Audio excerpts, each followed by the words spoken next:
I just feel bad about all that sleep you're gonna miss wishing you were with me. Oh, no, don't you worry about me falling asleep. I still have your letter! Have you ever wondered what was actually in Rachel's 18-page letter to Ross from the start of the 4th season of Friends? Well, look no further because I've put way too much effort into reviewing all 18 quoted references to pop culture and literature texts, everything from Deepak Chopra to Celine Dion and Beauty and the Beast. But how did we even get here? Okay, so they went to the beach where Ross and Rachel nearly got back together after half a year or season apart.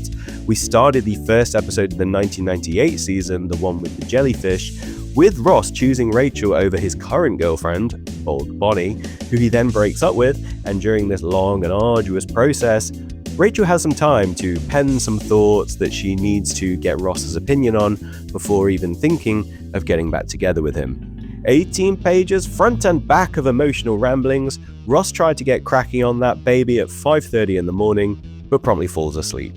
Back in the city, their short-lived reunion comes crashing down when Ross reveals he's not even finished reading the letter when he agreed to it. I fell asleep. You fell asleep? And returns to his famous stance that We were on a break! we were on a break. That letter has always been weirdly fascinating to me as a Friends fan because we never knew much about what it actually contained. How could it be so divisive and hard to follow?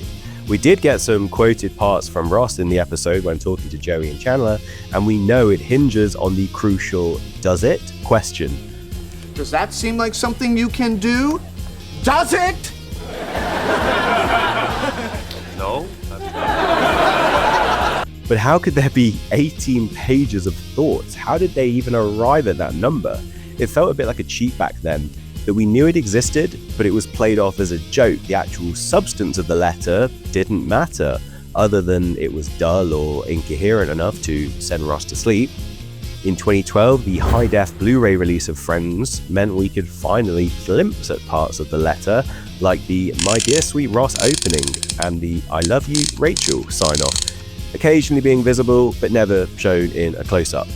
Then, in 2023, I saw pages of the letter for the first time at the Friends Experience, the one in Birmingham. 18 pages were on display, though with overlapping parts. It was wild to see that this thing actually existed as a real prop. But all I really did was take the photo and move on to the next bit because who has time to read all that cursive when there's replica Friends sets next to you? Then in 2024, I visited the Friends Experience, the one in London, where the letterboard had been upgraded into a 3D beach feature display with 18 pages now brought to life as giant reproductions, each on separate poster boards. I took photos of all 18 pages, and so, with no more excuses and feeling reasonably energized and unlikely to fall asleep, I finally tried to read it, and I quickly realized, or remembered, Rachel's letter was 18 pages front and back. Front and back. Despite having 18 pages of writing, I still only had half the story. The Friends Experience across various cities and countries, as great as it is, has only ever shown 18 sides out of a possible 36. So I hit the web, hoping someone else had had this same realization, and curiously found that between what I'd seen at the 2 locations in England and others' versions from Vegas, Manila, and San Francisco, there were pages at each separate experience that weren't shown at the others, like some crazed Easter egg hunt that wants us to crowdsource our global knowledge. So I was able to collect the backside of page 18 from Wintergate 12's visit to the one in Manila at the end of 2025, and even found Alfred had just typed up the version that they'd seen at the Friends Experience, the one in Vegas, in 2026. They seem to have made the best attempt at reassembling a version that reads like it makes sense, but it's still only showing half the sides. From my pics in London, there were page numbers written on the top right, but I realised the back sides, which you can faintly see through them, don't have numbers. So each front A side was numbered, but the B side wasn't. And here's where it gets really annoying, because in the process of making this video, I discovered London did have all the sides there, only with the backs partially obscured by the black bars going through the middle of them.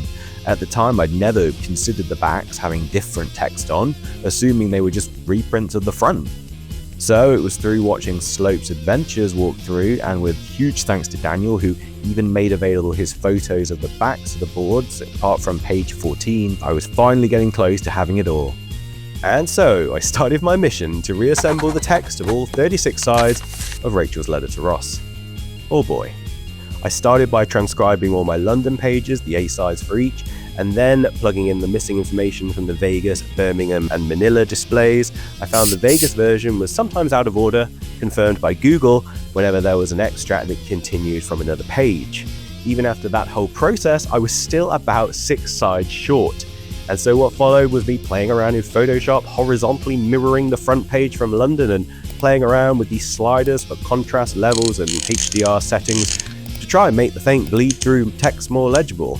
I ended up pretty confident with what I'd got, but stuck with one last side to crack, 14B. I've tried asking AI, the tech just kept inventing versions that were completely inaccurate. I asked Reddit for transcription help, but people misunderstood it as having already been done. Everyone's happy with just 18 pages. No one's asking about front and back. Front and back!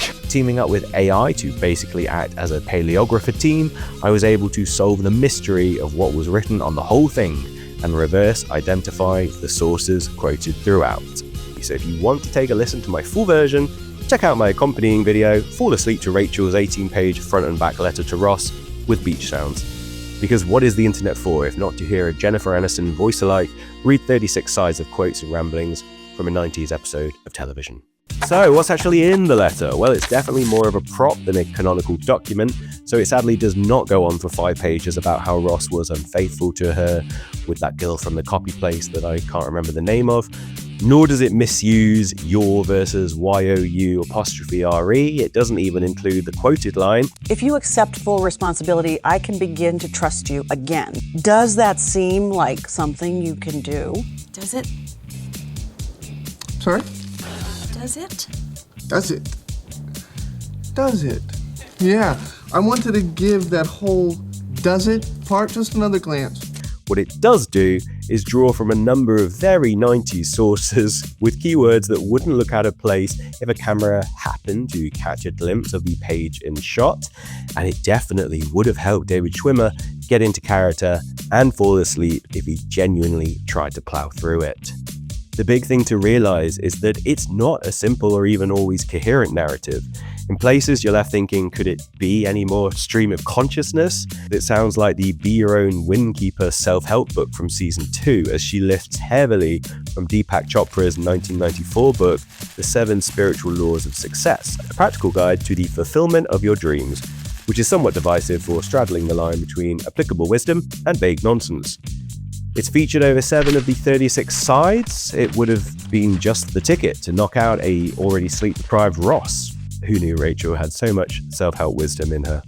While she doesn't change a word of Deepak's text, only adding end dashes, underline, and exclamation points for emphasis, there is some irony to what she covers. For example, the law of karma. From Rachel's perspective, Ross sowed the infidelity and must now reap the consequences by taking full responsibility for it. For the sake of argument, with the script of the episode, we can infer that here she's subtly asking Ross to align with the fruit of his karma so they can move forward into happiness and success. Didn't take 5 pages, but sort of works. The law of giving is her offering a gift in the chance to be with her again. However, as we know from the context of the show and not actually the prop letter text itself, the cost of receiving that gift is his total accountability of the last relationship failing. And as we know about Ross, even in this early stage where he's only 1 divorce deep, he's very triggered whenever it's suggested that he's the reason for a relationship not working out, not something he's likely going to take ownership for. The law of intention and desire is for a stronger, more open relationship. The law of detachment is Rachel sort of asking Ross to detach from his past conditioning or his insistence that they were on a break. Yeah, good luck with that, Rach. And the law of dharma or purpose is Rachel's belief that she can make Ross a stronger, more open person. Mixed results on that one. The big irony is the quoted text focus on effortless ease. As Rachel's marathon letter was a massive effort to get through in the first place, it wasn't quite effortless ease after all. The letter also brings us back a ways with a long recital from Alfred Lord Tennyson's 1832 poem, The Lady of Shalott.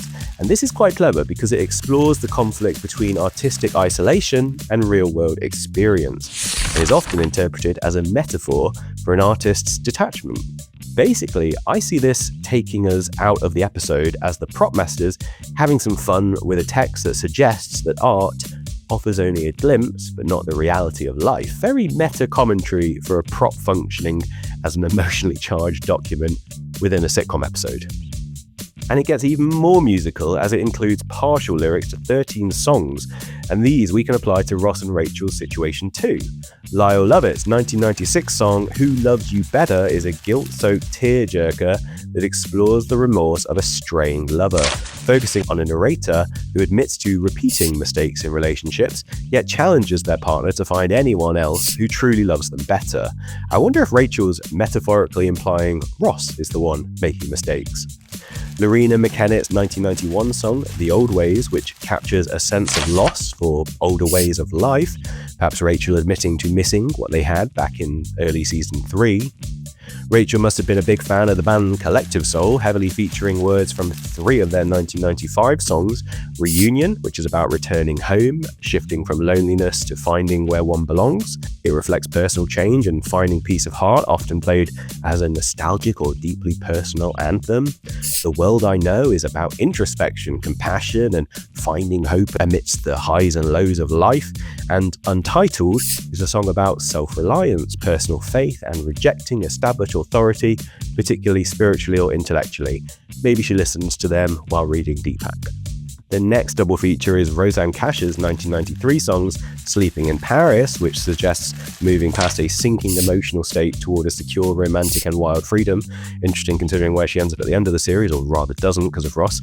Often interpreted as finding safe harbour in a relationship. And then The Wheel, which represents a turning point in life from the turbulent into a new life and profound love. Okay. The optimism continues with Nat King Cole's 1940 hit, Let There Be Love, which is about prioritizing love above all other pleasures in life. We go on a little love lyric sampler trilogy from Nat King Cole into what's probably the Jacki DeShannon version of What the World Needs Now Is Love, written by Burt Bacharach and Hal David in 1965. It's a universal anthem of love, very well known, as is the next mini reference to All You Need Is Love by the Beatles from 1967, repeating the ultimate mantra of love is all you need, complete with all the la la la's. This further reinforces Rachel's conviction that if they simply have love, every other obstacle can be overcome. Then All About Love, a 1958 song written by Bill Dana and Robert Arthur, and likely featured because of the more era-appropriate 1993 cover by Natalie Cole. It's a cautionary tale about how everyone struggles with love if they aren't prepared for it. Rachel using it to basically acknowledge that love is difficult, but worth it. Bonnie Raitt's 1991 I Can't Make You Love Me is about a woman who knows her man has lost interest and just wants to spend one more night with him before moving on with her life. Instead of lying to herself or trying to work things out, she confronts the reality and seeks closure with a final night together. Oddly prophetic given what happens between them shortly after, but maybe a way of Rachel protecting herself in case it so does not. Disney's 1991 Beauty and the Beast title track makes a surprising appearance, signifying that true love is timeless, enduring, and capable of transforming even the most unlikely of couples. It highlights that love can overcome superficial differences, focuses on inner beauty, sacrifice, and the romantic, enduring nature of affection that has existed forever. Disney can be so deep when they want to be. I particularly like the quotation of lyrics, "Finding you can change, learning you were wrong." Way to provoke Red Ross. A couple of Celine Dion's 1992 heavy hitters get quoted. Love Can Move Mountains, which is an anthem celebrating the power of love, faith and determination to overcome insurmountable obstacles. And Halfway to Heaven, a romantic ballad about the bliss of being deeply in love, representing a state of euphoria and intense emotional connection. Sheryl Crow's 1993 I Shall Believe, which is a desperate plea for a second chance, hoping that one won't be abandoned despite past mistakes. Interesting that Rachel could be taking some responsibility of her own with that one. And finally, for her 18th reference, the Sheryl Crow lyrics get interrupted by the most famous line of Hamlet, by the play by William Shakespeare. It's a slightly manic deflection in the middle of a heavy emotional pour that boils their entire complicated relationship status down to a binary existential question. Are they going to be a couple or not? So 18 references over 18 pages, front and back, some as short as a line, others as long as 7 sides. I guess Ross told us that it did ramble on. Some of these songs were identified within the letter text as song lyrics by the artist, and others just contained verbatim lyrics. Though modern-day Google made this reverse identification process exceedingly simple, I think you could say they all seem interestingly telling of Rachel's mental state and opinions about the situation they found themselves in.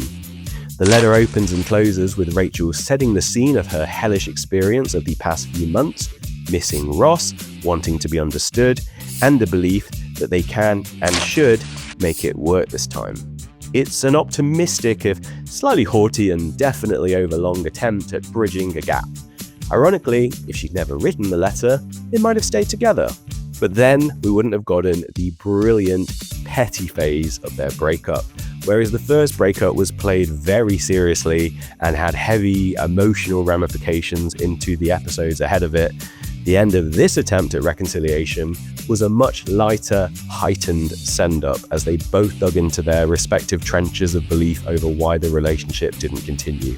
It's crazy to have this prop document that aligns so well with the tapestry of chaos that was Ross and Rachel's most enduring conflict. So that was reassembling and revealing Rachel's 18-page letter to Ross. I was supposed to be doing something productive this week, but hopefully you'll agree this is the best thing I ever could have done. Please subscribe if you appreciate all the effort. I have done a video on Friends 4K release previously, which is worth a watch, and yes, you can use it to freeze frame, confirm the letter prop text matches, more stuff on the way of what we watch and why it's all a bit weird.